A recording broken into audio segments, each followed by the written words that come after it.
Hi everybody, it's Colin here from Woodthorp International. Well, I've got a few things to show you. One new thing for the layout, the others are to help capture the layout in different ways, and hopefully one way is to improve my handling of a camera that I don't wobble about, which I'm holding at the moment, because I'll show you what I've got to do this. And I hope you're all well, and thanks for all the views on the last video and the comments. Anyway, let's show you what the thing I've got for the layout. Now, in all fairness, I wasn't going to put this in America, but because I've had it bought for me for my birthday, which isn't until next month, got this at Alexander Palace, and it turns. I'll show you when the trains are running, but my friend got it painted for me and everything, and it actually looks quite good there. And between me and Gemma, we're actually thinking of leaving it. Now, if I do decide to put it either in England or Europe, when I move it, there's a wire going through the boards and just hanging down to a switch. It's just battery operated, and eventually I'll connect it up to iTrains to a switch and just turn it on. But if I do move it, then a tree will go there or a bush will go over the small hole for two fine wires to go through. But it is very nice. I love the detail on it. The broken bits of lats. How he's done that, and the painting of it is very good indeed. So that's one thing I've got. Right, so this is the gimbal. Good hard case for it, but I have got it open, so I can just open it up for you, and that's it. I will show you it, but at the moment it's just all locked up, so it can't flex its muscles kind of thing, and you must unlock it. There's 3 different locks before you turn it on, so it then balances all out. So that's that. It's got this small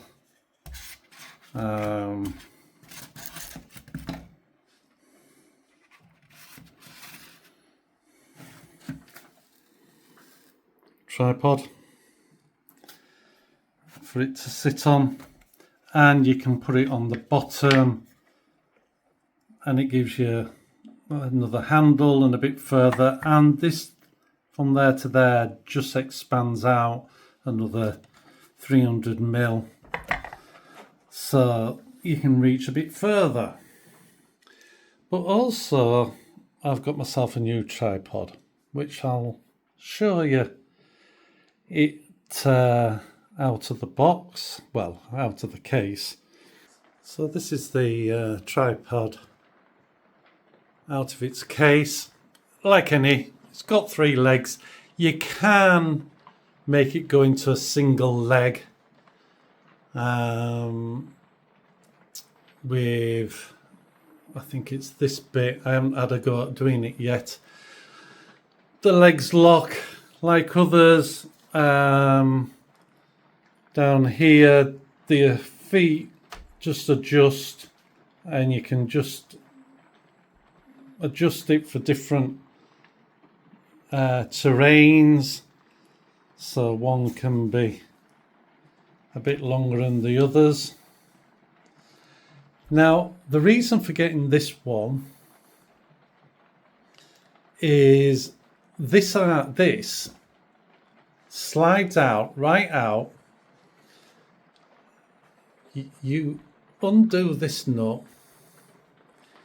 and you can pivot that, what this goes through, to 90 degrees or any angle, because I believe somewhere,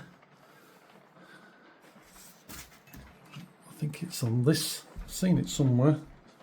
Yes, there's different angles you can set this up at, and then you thread that back through once it's changed. And what it'll mean is I can have the tripod on the floor up to, say, this height, and then the arm will extend out over onto the layout.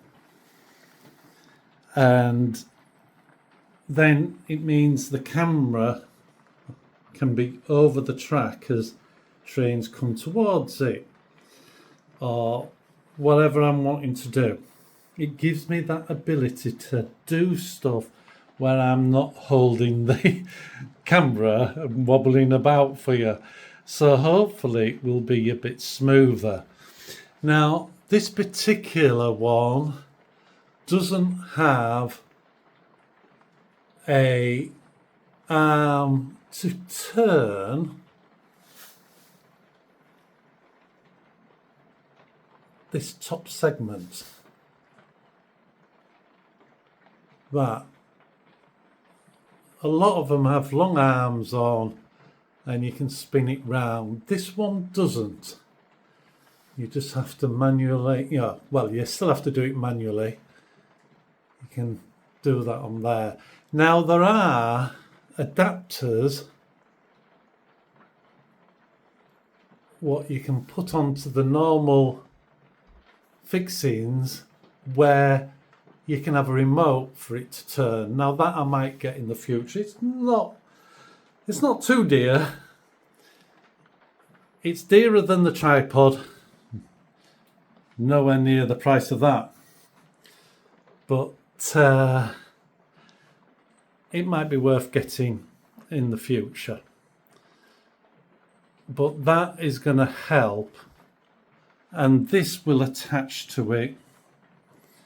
And you'll see some goes with it, and it's not polished. I do not know how to use everything just yet. I've only just had it maybe a week, and it's been interesting learning about all the different things. And then I've got something else to show you, which is a little bit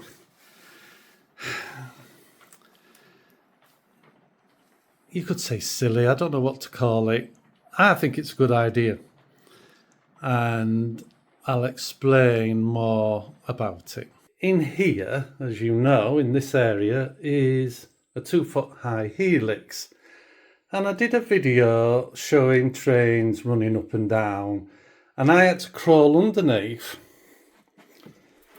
So if I, in that gap, now it's nearly 2 foot high, and I can get under that, but it don't do me any good. It don't do my knees any good. And I'm trying to make things easier, but a lot of people liked it. I liked seeing it. So I thought, what can I do? And I decided to get a drone. And I was advised by a big drone company to get this one, the DJI Neo. It has a fantastic camera on. I'm going to show you it flying in to the shed. That's what people will see. Again, I don't need to use the drone for that, but it was just a little bit of fun. And I'm going to show you it going up the helix and filming a train going round. Now, I've got to learn here, because you can fly this drone by the phone, but I wanted a separate remote, and I attach my phone to this here, and I can control everything. And it comes with 3 batteries. There's one in the actual drone itself, and it can charge all 3 together. It's small. There are bigger and better ones, but I was advised that this was a good size, and not forgetting there's a lot of downdrafts from it. Now, this is one thing for taking your time, and like all these bits all have to be stuck down because that drone will throw them everywhere. The trees even blow. It's like a little wind, you know, a bit of wind depending how far it is away. These ones don't move at all, but certainly the seafoam ones suffer more than anything. The hydrangea ones, they don't hardly move, but it's mainly the seafoam. But I'm hoping to get different shots. What I can't do with either me holding the camera or with the new gimbal. And it's just a bit of fun. It really is just something a bit different.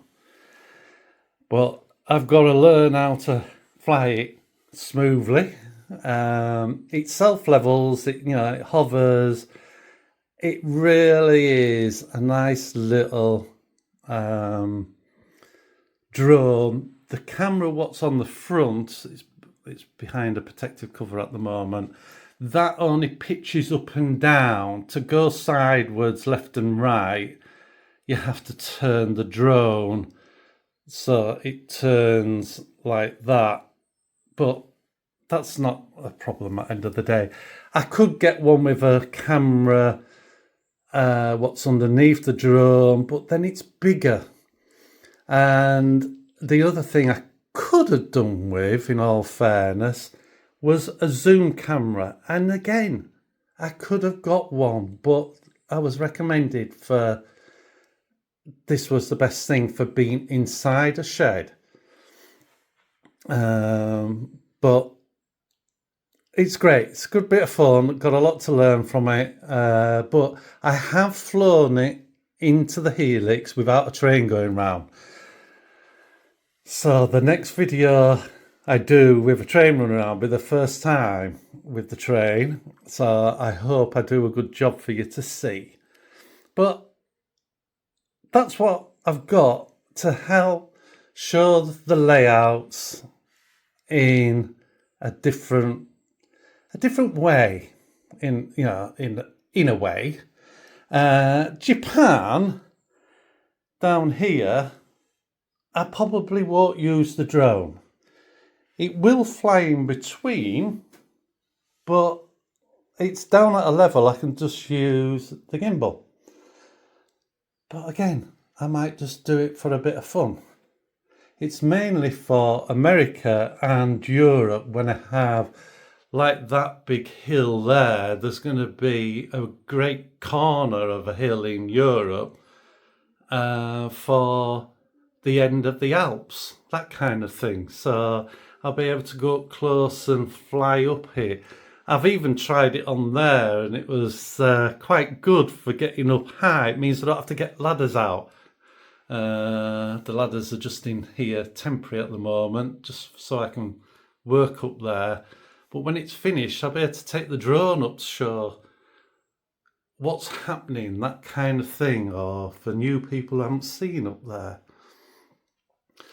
So let me set stuff up and I'll come back to you.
So as you can see, this is my phone is now attached to the gimbal, and if I move my arm, which it's jiggering around like anything, the actual camera stays still, barring me doing that kind of movement, left or right, but just general movement in my hand, it keeps it still, which is a good thing. Now, as you can see, it's pointing towards the camera and no trains, and I've got a little joystick on this where I can steer it round. I can pitch up and down, and if I want,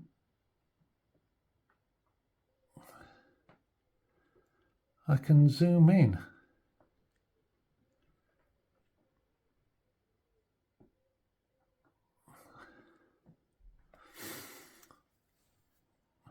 Which I quite like doing. That is very helpful. Now, this was the reason for getting it. If you can see now, I've got a little screen on there, which you may say is pointless having it on that, but if I just press it and take it away, and if I now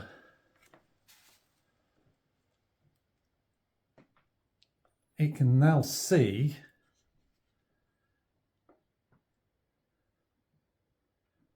what I'm looking at with my right hand, but you're seeing what my left hand is holding. I can pitch it up and down to make it look up. I can make it look down, side to side, and I think that is quite handy. So my phone's set up on the gimbal. On the tripod, I've got the remote in my hand, and we're just going to follow Railjet round Reflection Cove.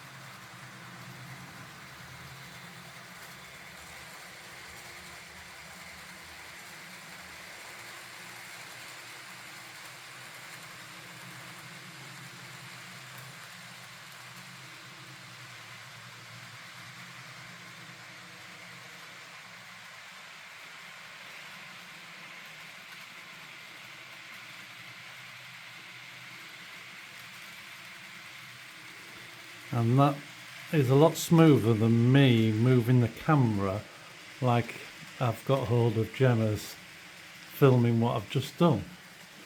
So hopefully that will be better for everybody to watch things like that.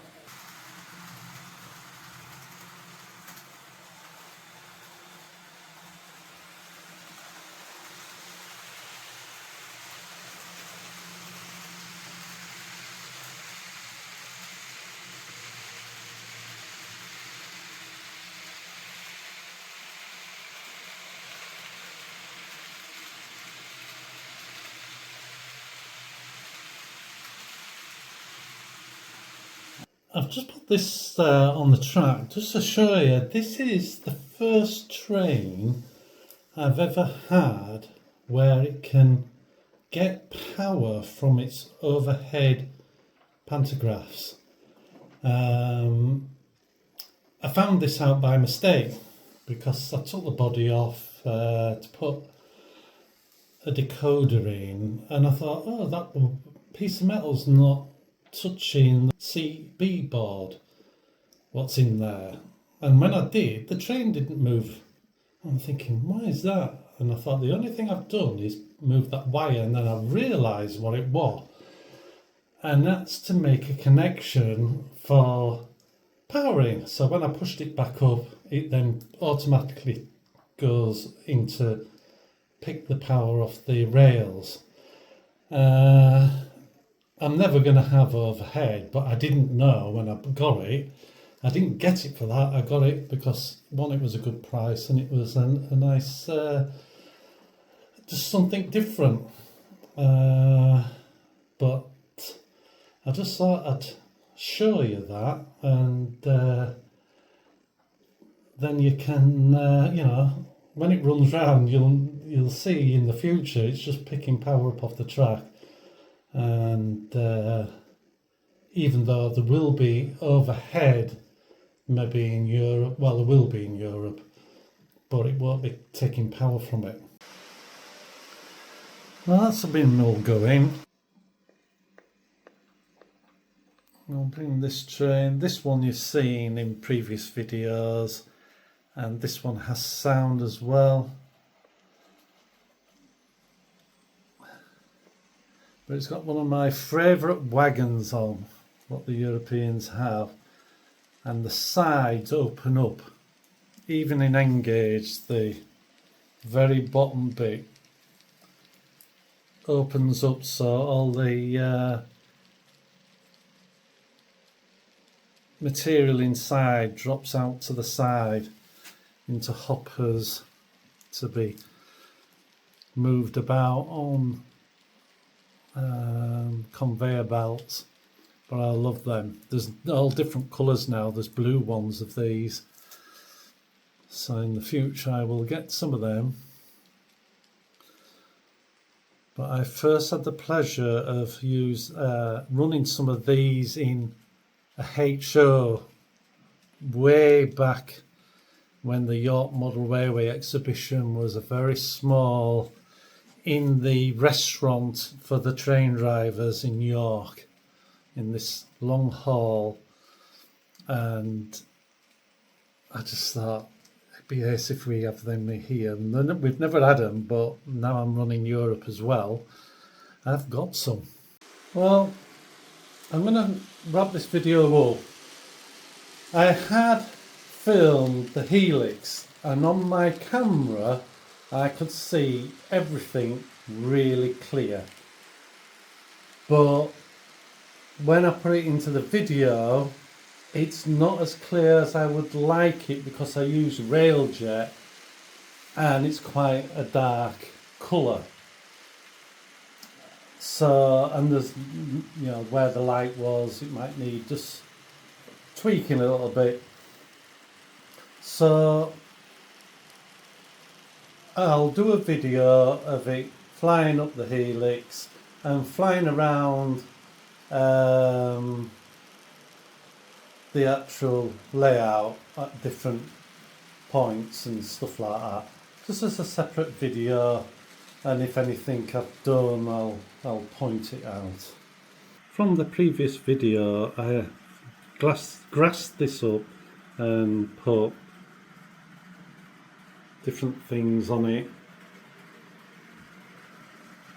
and that's why I could get the windmill on, because all that area needed doing. I have to make some trees for that, and then done down this side up to that first tree in the middle there, but that's ready for the track to go down, and then I'll ballast up to the edge instead of like on this side. I put the ballast and grass to it, doing it the other way, same on here. So thanks very much for watching, and I'll speak to you in the next video. Bye for now. Bye.